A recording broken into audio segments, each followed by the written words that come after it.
স্ত্রী পালানো পরপুরুষের হাত ধরে স্ত্রীকে খুঁজে পেতে পুলিশের দ্বারস্থ অসহায় স্বামী। ঘটনা গোলাঘাটি বিধানসভার অন্তর্গত কাঞ্চনমালা এলাকার ৩ নং ওয়ার্ডে। কালকে দুপুর 12টার দিকে আমার বউ কই জানা গেছে, আমি সঠিক করতে পারি না। তারপরে অনেক জায়গা খোঁজাখুঁজি করছি, তারপর খোঁজাখুঁজির পরে পাইছি না। তারপর কী করবো, এখন তো থানাতে আছি, একটা অ্যাপ্লিকেশন দেখলাম, জমা দিছি আমতলী থানায়। তুই যেতে পারে হেমনও কোনো ছেলে টেলের লোক বাইকে গেছে আসি না মনে হয়। হ্যাঁ, মোবাইলটা তো আমরা ধরতে পারছি না। বাড়িতে তো খুব উশৃঙ্খল করতো মোবাইল ধরলে তারিখ থেকে আমার লোকের সুদ্ধা কী কমো কোনো তো কিছু নাই। এখন চাইতেছি থানা থেকে যাতে একটা কড়া আইন শাসন করে, যাতে এরকম অন্য মানুষের বউ যাতে না যায়।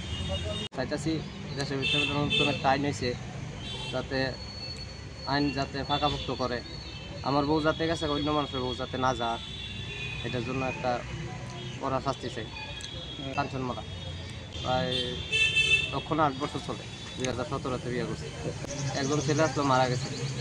হাজিরা কাজ করি কমিয়ে চাইতেছি যাতে পুলিশ প্রশাসন কোনো একটা কিছু করে, সুস্থ বিচার যাতে করে।